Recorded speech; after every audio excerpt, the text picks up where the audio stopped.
हाँ जी प्यारे बच्चों, आज हम कर रहे हैं सेट बी हमारा। ठीक है, जो मैथ का पेपर क्लास 12th का हुआ है हमारे पास 5 अप्रैल को 2022 को। ठीक है, उसके सेट बी के हम मेनली ऑब्जेक्टिव क्वेश्चंस के बारे में हम बात करेंगे। इस पे पहले हम सेट ए के बारे में बात कर चुके हैं। ठीक है, और सबसे पहले अगर आपने अभी तक मेरा यूट्यूब चैनल विजय जाखल बंसल मैथ को नहीं सब्सक्राइब किया है तो उसे ज़रूर सब्सक्राइब करें। ठीक है, इसे अपने दोस्तों मित्रों के साथ जरूर शेयर करें। बाकी सभी चैप्टर की जो वीडियोज़ हैं वो आपको धीरे धीरे मिलती ही चली जाएंगी। ठीक है, सुबह तक मैं सभी सब्जेक्ट की वीडियोज़ आपको अपलोड कर दूंगा। और किसी भी क्वेश्चंस पर अगर आपको डाउट हो तो उसके लिए रिगार्डिंग आप मुझे मैसेज कर सकते हैं। ठीक है, आपके पास फर्स्ट क्वेश्चन देखिए, रिलेशन दे रहे हैं आपको 1 2 2 1। तो ये पूछा गया कि क्या होगा आपके पास, ये एक सिमेट्रिक रिलेशंस होगा। ये आपके पास बिल्कुल सेट ए के अंदर भी क्वेश्चन आया हुआ था, वहाँ आपको यही चीज़ देखकर मान ठीक पूछा गया था कि क्या इसका आंसर बनेगा। ए सेट का अगर आपको याद हो तो 22वां क्वेश्चन था आपके पास ये। ठीक है, ऐसे बहुत से क्वेश्चन आपस में सभी कोड के मैच भी कर रहे थे। अगला क्वेश्चन आपके पास एक फंक्शन है 3x आपको दिया गया, आपको लीनियर फंक्शन दिया गया, रियल नंबर पर दिया गया, तो ये आपके पास क्या होगा 1 1 एंड ऑन टू दोनों होगा आपके पास।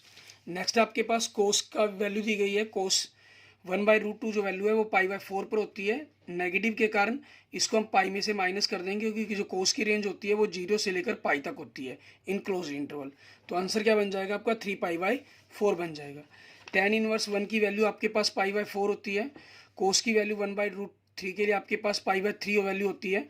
ठीक है, और लेकिन ये नेगेटिव हो गया, नेगेटिव के कारण इसको पाई में से अगर हम माइनस करेंगे तो 2π/3 बन जाएगा आपके पास, क्योंकि कोस की आपको जैसे मैंने ऊपर ही बताया था 0 से लेकर पाई तक होती है आपके पास। ठीक है, दोनों को अगर आप ऐड करें तो 3 4 दूनी 8, 11π/12 ये आपके क्वेश्चन का आंसर बन जाएगा।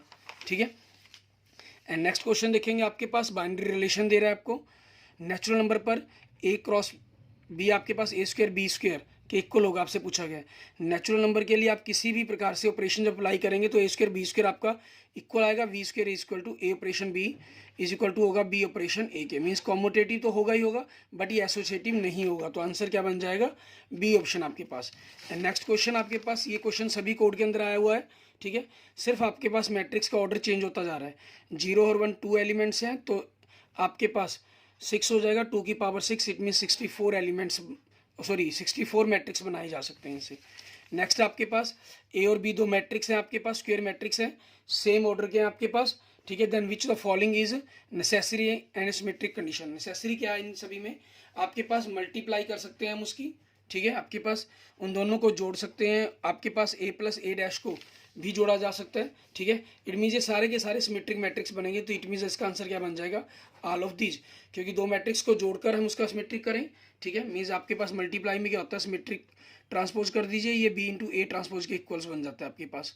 ठीक है, और इसके अंदर आपके पास इसका अगर आप ट्रांसपोज करते हैं तो a ट्रांसपोज प्लस a के इक्वल बन जाता है ये आपके पास। ठीक है, और इसके अंदर आपके पास अगर आप इसका ट्रांसपोज करते हैं तो a ट्रांसपोज b ट्रांसपोज दोनों के अलग अलग के इक्वल आ जाता है, क्योंकि ये सिमेट्रिक है तो इसके कारण आपको a प्लस b लिख सकते हैं आप इसको। ठीक है, इसमें आपके पास कोई फर्क नहीं पड़ता। क्लियर, ये इस प्रकार से आपने इन क्वेश्चंस को करना होता है। और ये सिमेट्रिक है तो इसको आप बी ए लिख सकते हैं, और बी ए आपके पास क्योंकि ठीक है मैट्रिक्स है तो ये ए बी के अंदर आपके पास इक्वल्स वैल्यू बन जाती है। तो अब इसके अंदर आपके पास क्या होना चाहिए, ए बी के इक्वल होना चाहिए। अब इस क्वेश्चन में सबसे बड़ी कन्फ्यूजन यही थी, मैंने ऑल ऑफ दीज इसीलिए टिक किया है कि ये सारी की सारी आपके पास, क्योंकि यहाँ कह रहे हैं दो स्क्वायर मैट्रिक्स हैं, हमें ऐसा कुछ बी ट्रांसपोज ए ट्रांसपोज के बी के मीन्स ए और बी को इन्होंने स्क्यू या का सिमेट्रिक तो ऐसा कुछ तो कहा नहीं है। ठीक है, तो आपके पास ये जनरल रहता है कि किसी मैट्रिक्स के अंदर दूसरा मैट्रिक्स को ऐड करते हैं, मैट्रिक्स में इसका ट्रांसपोज ऐड करते हैं तो ये जो पोर्शन बनेगा ये हमेशा सिमेट्रिक बनेगा। तो उस चीज़ के अकॉर्डिंग तो ये कंडीशंस बननी चाहिए, लेकिन फिर बी का जिक्र करने की जरूरत नहीं थी। ठीक है, और ये आपके पास दो मैट्रिक्स को जोड़ दिया गया, ऑर्डर सेम है। ठीक है, सेम ऑर्डर के तो ऐड कर सकते हैं, प्रोडक्ट कर सकते हैं, इनके इक्वल कोई ना कोई वैल्यू देनी चाहिए थी। जैसे प्रोडक्ट में दे रहा है तो A B equal to B A लिखना चाहिए था आपको, ऐसा कुछ। ठीक है, ये आपके पास ये के लिए ऐसा कुछ कर वैल्यू छोड़ता, मीन्स ये पोर्शन तो मेरा सिमेट्रिक बनता है। इसके अंदर अकॉर्डिंग मेरे अकॉर्डिंग जो आंसर है, अगर यहाँ पर A B equal to B A लिखता है, ये इसकी नेसेसरी कंडीशन बन जाती आपके पास। या इसके अंदर अकॉर्डिंग या तो ऑल ऑफ दीज बनना चाहिए या आपका सी ऑप्शन बनना चाहिए, क्योंकि किसी भी मैट्रिक्स के अंदर जब हम उसका ट्रांसपोज जोड़ते हैं तो जो पोर्शन बनता है आपके पास, इन्होंने कहा है कि ए और बी दो समान कोटि के अवयव है, मतलब स्क्वायर मैट्रिक्स है सेम ऑर्डर के आपके पास।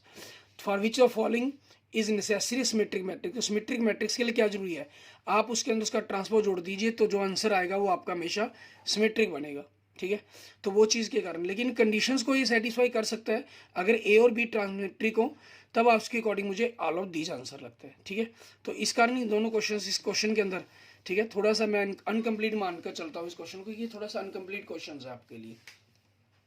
एंड नेक्स्ट देखेंगे क्वेश्चन नंबर 8 आपका, आपको दे रहा है एरिया ऑफ ट्रायंगल पूछा गया, तीन हमें ट्रायंगल के तीनों वर्टेक्स के दिए गए हैं। तो के 0 1 4 0 1 0 0 सॉरी 0 2 1 आपके पास एरिया इसका मुझे हाफ करना है। ये आपको क्या दे रहा है, वैल्यू 8 दे रहा है, तो 8 दूसरी तरफ जाके 16 हो जाएगा आपके पास। और एरिया तो प्लस माइनस की फॉर्म के अंदर बनेगा, ठीक है, क्योंकि इसके दो एलिमेंट 0 तो मैं इस एलिमेंट की रिस्पेक्ट में डिटरमिनेंट कर देता हूँ। तो -2 आपके पास गुना किया के -4 आपके पास is equal to plus minus 16 आपके पास बन जाएगा, ठीक है। और आपके पास ये 2 वैल्यूज है, ये 2 से आप इसको कैंसिल भी कर सकते हैं, मीन्स 8 लिख सकते हैं इसको। तो अगर आप माइनस के साथ चेंज भी करना चाहें तो के -4 आपके पास माइनस प्लस 8 बन जाएगा आपकी वैल्यूज, ये फर्क पड़ना है इसने। तो 4 ऐड करेंगे आपके पास उस तरफ जाके, ठीक है, 12 बन जाएगा, +4 माइनस के साथ ऐड करेंगे, ठीक है, तो -4 बन जाएगा। इट मीन्स जो आंसर है आपके पास वो क्या बनना चाहिए, 12 एंड -4 आपके पास क्वेश्चन का आंसर बनना चाहिए। क्लियर। उसके बाद देखते हैं हमारे पास हमारा नेक्स्ट क्वेश्चन, क्वेश्चन नंबर 9। इसमें हमें क्या कह रहे हैं, हमें फंक्शन कंटिन्यूस कह रहे हैं, ठीक है।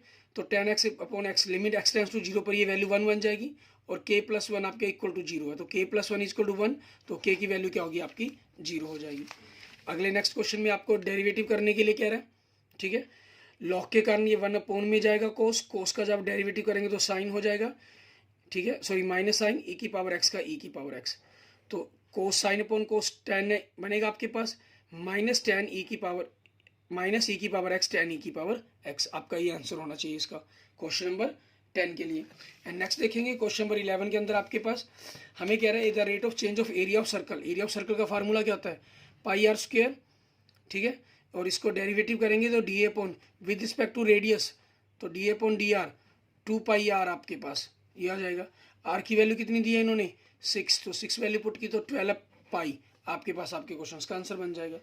एंड नेक्स्ट देखेंगे 2x साइन, आपने x² + 1 को t माना, तो 2x dx = dt बन जाएगा आपके पास, मीन्स 2x dx dt। तो साइन t रह गया आपके पास, साइन t का जो इंटीग्रेशन है वो क्या होगा -cos t, t की वैल्यू क्या है x² + 1, ये आपके क्वेश्चन का आंसर बन जाएगा, ठीक है। एंड नेक्स्ट देखेंगे आपके क्वेश्चन का आंसर क्वेश्चन नंबर 13। इसके अंदर हमें क्या करना होगा, आपके पास log x के लिए अगर आपको डायरेक्ट फॉर्मूला याद हो तो आपका सी आंसर बनता है, बाकी आप करके भी देखना चाहें। मान लीजिए log x × 1 कर लेते हैं, ठीक है, आप log x आपका फर्स्ट फंक्शन हो गया और 1 का इंटीग्रेशन करेंगे तो x माइनस log का डिफरेंशियल फर्स्ट फंक्शन का सेकंड 1 का इंटीग्रेशन dx, x कट गया 1 आ गया, तो आपके पास 1 का इंटीग्रेशन क्या हो जाएगा x हो जाएगा, प्लस सी आपके क्वेश्चन का आंसर। एंड नेक्स्ट देखेंगे क्वेश्चन नंबर 14। इसमें क्या कह रहा है, the area of the reason bounded by the x² y 4y, 4 आप नीचे ले गए, ठीक है, x 0 से, मीन्स इसका इंटीग्रेशन करना है 0 से 3, तो इंटीग्रेशन किया तो x³/12 आ जाएगा, ठीक है। वैल्यूज आपने 0 से 3 पुट करनी है, 3 पुट किया तो 27/12 -0, 3 से कट के 4, 3 से कट के 9, 9/4 आपके क्वेश्चन का आंसर बनना चाहिए, ठीक है। एंड नेक्स्ट में आपसे ऑर्डर पूछ रहा है, ऑर्डर मतलब आपका हाईएस्ट डिफरेंशिएट हो जाता है आपका, ठीक है, हाईएस्ट डिफरेंशिएट इसके अंदर देखिए सेकंड है, तो इट मीन्स आपके पास क्या हो जाएगा 2 आ जाएगा इसका आंसर। क्लियर। एंड नेक्स्ट देखेंगे आपके पास क्वेश्चंस, आपको प्रोबेबिलिटी पूछ रहा है ए कंडीशन बी पर, तो इंटरसेक्शन 4/13, ठीक है, divide by probability of B 9/13 means 13/9 बन जाएगा, 13 से 13 कैंसर, सो 4/9 आपके क्वेश्चन का आंसर बन जाएगा, ठीक है, ऑप्शन सी क्वेश्चन नंबर 16 का।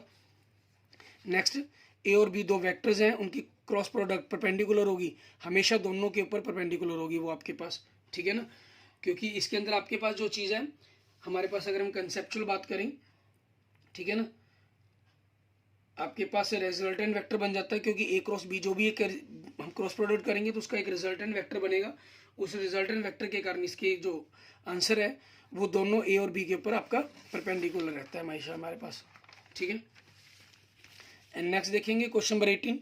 आपके पास इनके डायरेक्शन को साइन पूछे गए तो मैं डिफरेंस कर दें, 1 - 1 2, 3 - 1 2 आपके पास, सॉरी 3, 8 माइनस 2 6, तीनों पॉजिटिव आ गए, तीनों पॉजिटिव इसमें नहीं है, तो ये आंसर। अपॉन में इनका मैग्नीट्यूड, इनका मैग्नीट्यूड कितना होगा 7, इट मीन्स आपका आंसर क्या बन जाएगा, ठीक है, बी ऑप्शन। नेक्स्ट आपसे कोड इनवर्स 1/3 की वैल्यू पूछ रहा है। अब कोड के अंदर आपके पास वैल्यू, जो हमारे कोड की वैल्यूज़ की अगर बात करें, ये 0 से पाई रहता है आपके पास ओपन इंटरवल के अंदर, ठीक है। 1/√3 जो वैल्यू है कोड के अंदर वो किसकी होती है, cot 60 की। तो नेगेटिव करने के लिए इसको पाई से माइनस कर देंगे, मीन्स 2π/3 आपके क्वेश्चन का आंसर बन जाएगा। एंड नेक्स्ट देखेंगे cos inverse x y, means आपसे इसकी रेंज पूछ रहा है एक प्रकार से। तो कोस के अंदर ये क्या होता है, 0 से पाई तक बिलोंग करते हैं the close interval, means A option बन जाएगा आपके क्वेश्चन का आंसर। एंड नेक्स्ट देखेंगे क्वेश्चन नंबर आपके पास 21। इसमें क्या कह रहे हैं आपको, ए और बी ऑपरेशन दिए गए हैं आपको, ठीक है। नेचुरल नंबर पर एलसीएम है ए और बी का। इन्होंने 2016 की वैल्यू पूछी है, 2016 का एलसीएम करेंगे तो वो कितना आ जाएगा 80 आपके पास। नेक्स्ट ए एक स्क्वायर मैट्रिक्स है ऑर्डर 3 का, डिटरमिनेंट ए की वैल्यू दी गई है आपको, ठीक है। Then the value of determinant urgent A पूछा गया आपसे, अर्जेंट ए पूछा गया, ये आपके पास क्या होगा, डिटरमिनेंट ए की पावर आपके पास 3 का ऑर्डर है तो 3 - 1 2, मतलब 5, डिटरमिनेंट की वैल्यू 5 दी गई है तो 5 की पावर 2 आपके पास 25 आपके क्वेश्चन का आंसर बन जाएगा, ठीक है। और ये क्वेश्चन बिल्कुल सेम आपके पास एक कोड में भी आया हुआ था, थर्ड क्वेश्चन नंबर 32 था आपके पास, ठीक है। नेक्स्ट 23 ए बी इनवर्स की वैल्यू पूछ रहा है, ये B inverse into A inverse के इक्वल होगी आपके पास वैल्यू। एंड नेक्स्ट देखेंगे क्वेश्चन नंबर 24 आपके पास, ये हमारे पास डायरेक्ट आपका इनवर्स के अंदर अपनी इनवर्स ट्रिग्नोमेट्री के अंदर आपके पास फार्मूला रहता है 2 tan इनवर्स एक्स, इसका फार्मूला रहता है। या फिर आपने जब डेरिवेटिव में इसको किया तो आपने एक्स की वैल्यू को सब्स्टिट्यूट करके इसको कन्वर्ट किया, यहाँ एक्स आप पुट करते हैं tan थीटा, ठीक है। वो उस तरीके से भी डायरेक्ट आपको याद है फार्मूला तो बेस्ट काम चल जाता है आपका। फिर इसका डेरिवेटिव, tan इनवर्स का डेरिवेटिव क्या होता है 1/1 + x² आपके क्वेश्चन का आंसर बन जाएगा, मीन 2/1 + x²। नेक्स्ट एक्स ये दिया गया, डिवाई ये दिया गया, डिवाइड एक्स पूछा गया, तो वाई को हम डेरिवेटिव कर दें पहले, वाई का करेंगे तो आपके पास वाई डैश क्या बनेगा, नीचे फिर एक्स डैश से ए का ए 1 का 0, कोस का क्या हो जाएगा माइनस साइन थीटा, ए का ए रहेगा आपके पास, थीटा का 1 आ गया, साइन का क्या हो गया कोस थीटा आ गया, ए से ए कट गया आपके पास, साइन थीटा हाफ एंगल के फार्मूले कन्वर्ट कर देंगे, sine theta by 2 cos theta by 2 आपके पास। एंड नेक्स्ट 1 - कोस थीटा क्या होता है 2 साइन स्क्वायर थीटा बाई 2, 2 से 2 कट गया, साइन ए कैंसिल हो गया, तो 1 कोस upon sine means minus cot theta by 2 आपकी वैल्यू बन जाएगी, ठीक है। एंड नेक्स्ट देखेंगे आपके पास वैल्यूज हमारे पास क्वेश्चन नंबर 26 आपका, इसमें क्या रहेगा आपका, ठीक है। ई की पावर tan इनवर्स एक्स, ई की पावर tan इनवर्स एक्स को टी मानेंगे आप, और उसका डेरिवेटिव 1 dx/1 + x² dt बन जाएगा, तो ई की पावर टी का इंटीग्रेशन ई की पावर टी ही बनेगा, और टी एक्चुअल में है क्या चीज़ है tan इनवर्स एक्स आपके पास, तो ये आपके क्वेश्चन का आंसर बन जाएगा ई की power tan inverse x plus c. इसमें अगर हम 4 कॉमन निकाल लें तो dx/x² - 9/4 मीन्स 3/2 की होल स्क्वायर बन गया, तो आपका फार्मूला लग गया इसके अंदर 1/4 का है ही, 1/2 ए कितना 3/2 log x - a means 3/2 upon x minus plus 3/2, ये कट गया 2 से 2, तो 1/12 आपके पास log, इनका एलसीएम लिया तो 2x - 3 अपॉन 2x + 3/2 आपके पास कैंसिल हो जाएगा, ये सारा मॉडल्स के अंदर आप लिखेंगे इसको, ठीक है।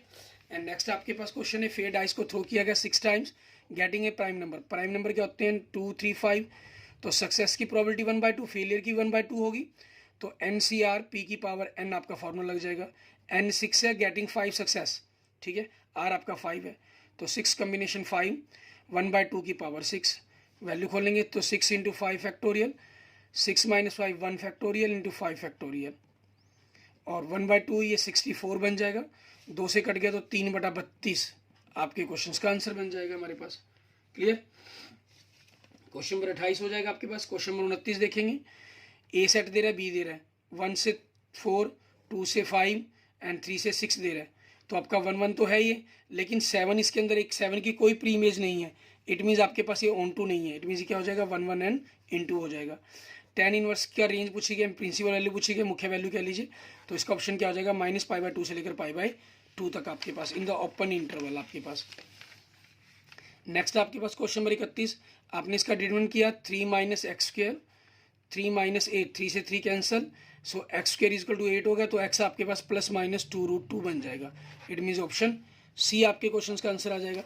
एंड नेक्स्ट देखेंगे क्वेश्चन नंबर 32 आपके पास, ठीक है। ये 2 आ गया तो आपके पास उस चीज़ के कारण डायरेक्ट आपका -1 आंसर लिख सकते हैं इसके अंदर, आपको बताया हुआ है शॉर्ट ट्रिक्स के अंदर मैंने। और जनरल यहाँ पर आपने डेरिवेटिव किया होगा तो 2x आपने 2x को एज रखा, y का y dash, y 2y as रखा, x का 1 आ गया, 2y y dash is equal to 0। तो आपके पास y डैश को कॉमन निकालने के लिए 2x और 2y को आप दूसरी तरफ ले गए, ठीक है। और यहाँ से 2x और 2y आपके पास डिवाइड में चला जाएगा, तो ये कैंसिल आपके पास क्या आ गया, -1 आपके क्वेश्चन का आंसर आ गया। नेक्स्ट आपके t π/4 पर आपने इसको डेरिवेटिव करना है y डैश को, a3 कोस के टी, कोस टी का करेंगे तो -sin t डेरिवेटिव, अपॉन में x का करेंगे 3a साइन के टी, साइन का किया तो कोस टी, 3a से 3 कैंसिल, एक साइन कैंसिल, एक कोस कैंसिल, तो माइनस कोट टी आ जाएगा आपके पास, क्योंकि ऊपर कोस है नीचे साइन है, और वैल्यू किसी पूछी है π/4 पर, तो ये वैल्यू क्या बन जाएगी, -1, क्योंकि कोट 45 की वैल्यू 1 होती है, तो -π/1 आपका आंसर हो जाएगा। एंड नेक्स्ट आपके पास आपको 1/1 + x² का इंटीग्रेशन करने के लिए कहा गया। इसका इंटीग्रेशन क्या होता है आपके पास, tan इनवर्स, ठीक है। इसकी वैल्यू पुट करेंगे √3 1 पर, √3 पर इसकी वैल्यू कितनी होती है, π/3 होती है, -1 पर π/4 होती है। आपने दोनों का डिफरेंस कर देना है, 4π - 3π, ठीक है। इट मीन्स आपके पास π/12, ये आपके क्वेश्चन का आंसर बन जाएगा। क्लियर। नेक्स्ट आपके पास साइन क्यूब, साइन क्या है, एक ओड फंक्शन हो गया आपका। ओड फंक्शन के अंदर अगर रेंज जो लिमिट है वो -a to a दी गई हो तो उसका डायरेक्ट आंसर क्या होता है, 0। Next find the area bounded by the curve y = cos x, cos x का कहा गया 0 से π/2 तक मीनिंग आपके पास, ठीक है। 0 से π/2, कोस का आपको इंटीग्रेशन करना है, कोस का इंटीग्रेशन क्या होता है आपके पास, साइन, ठीक है। π/2 वैल्यू पुट करेंगे तो 1 आएगा, 0 पर 0 बनेगा साइन, तो इसका आंसर क्या बनेगा आपके पास, 1 इस क्वेश्चन का आंसर हो जाएगा। एंड नेक्स्ट आपके पास question number 37, find the general solution पूछा गया आपसे, ठीक है। आप इसमें डायरेक्ट फार्मूला जब इंटीग्रेशंस करेंगे तो dy इस तरफ लेकर आ सकते हैं, ठीक है। dy/√4 - y² = dx, उस तरीके से भी क्वेश्चन को सॉल्व कर सकते हैं। और बाकी अगर आप करना चाहें तो एक्सरसाइज 9.4 का क्वेश्चन है आपके पास, ये क्वेश्चन नंबर 2, ठीक है। वहाँ से आप डायरेक्ट इसका आंसर भी देख पाएंगे कि y = 2 sin, ठीक है, x + c, ये आपके क्वेश्चन का आंसर बन जाएगा। बाकी आपने जितना भी इसके हिसाब से किया होगा उस हिसाब से इसको आपको हाफ या फुल मार्क्स मिलने के चांसेस भी रहेंगे आपके पास, ठीक है। इस बुक पेपरों की ज़्यादातर खासियत यही है कि चारों के चारों कोड मेनली एनसीईआरटी की बुक को फॉलो करते हुए मैक्सिमम क्वेश्चन आपकी बुक को कवर कर रहे हैं। ए और बी की कंडीशन आप लिखनी है आपको जब दोनों इंडिपेंडेंट हो, तो इंडिपेंडेंट हो तो क्या होता है, उनका जो इंटरसेक्शन है वो आपके पास probability of A × probability of B के इक्वल होता है। प्रोजेक्शन पूछी गई है, मीन्स ए उनकी डॉट प्रोडक्ट ऑन बी पूछी गई है, तो बी का मैग्नीट्यूड, तो 6 दूनी 12 आपके पास, 3 3 9, ठीक है, 7 6 42 बटा में आपके पास इनके मैग्नीट्यूड से डिवाइड कर देंगे, 2 का स्क्वायर 4, 3 का 9, 6 का 36, तो इनका जोड़ 49 बनेगा, मीन्स 7, 63 बटा में 7 आपके पास क्या आंसर बन जाएगा, 9 आपके क्वेश्चन का आंसर बन जाएगा। एंड नेक्स्ट आपके पास 40 क्वेश्चन बिल्कुल सेम डिटो आपके पास ए सेक्शन का ही, सेट ए का 40 क्वेश्चन ही हो गया आपके पास, ठीक है। आपको साइन थीटा क्या रहता है क्रॉस प्रोडक्ट के अंदर, ए और वी की क्रॉस प्रोडक्ट अपॉन में ए और वेक्टर वी का मैग्नीट्यूड आपके पास, क्योंकि यूनिट वेक्टर है क्रॉस प्रोडक्ट तो इसका मैग्नीट्यूड 1 होगा, ए वेक्टर का मैग्नीट्यूड √3, बी का √2/3, 3 पलट के ऊपर चला जाएगा, इसको काट दिया √3 हो जाएगा, √3/2 वैल्यू आपके पास, जो थीटा एंगल क्या बन गया, साइन इनवर्स √3/√2 आपके पास, ठीक है, ये आपका एंगल आ जाएगा। क्लियर। इसके बाद देखते हैं हमारे पास ए सेट बी के अंदर ही आए हुए आपके पास, ठीक है। हमारा जो ऑब्जेक्टिव पेपर था उसके सब्जेक्टिव पेपर था जो उसके अंदर कौन कौन से क्वेश्चंस आए हैं उनके बारे में हम जानते हैं। हमारे पास बड़ा ही इजी पेपर आपके पास आए हुए हैं, ठीक है, कोई टिपिकल पेपर नहीं था आपका, हम ये कह सकते हैं। फिर भी आपके करने में कई बार जल्दबाजी में कोई ना कोई गलती हो जाती है, तो उसके अकॉर्डिंग आप इनको देख सकते हैं, ठीक है। ये आपके पास देखिए जो पहला क्वेश्चन था, ए बॉक्स के अंदर 100 bulb out of 10 defective, random sample 5 bulb का, find the probability 1 defective bulb. बिल्कुल एक कोड के अंदर सेम बल्ब आया क्वेश्चन आया हुआ था, एन आपके पास 5 हो जाएगा, आर 1 हो जाएगा। प्रोबेबिलिटी डिफेक्टिव की अगर आप सक्सेस क्यों मानते हैं, डिफेक्टिव के लिए कहा गया, तो 10/100 मीन्स पी की वैल्यू 1/10 हो जाएगी, क्यू आपके लिए 9/10 हो जाएगा, ठीक है। फाइंड द प्रोजेक्शन पूछी गई है ए वेक्टर की बी वेक्टर के ऊपर आपके पास, ठीक है।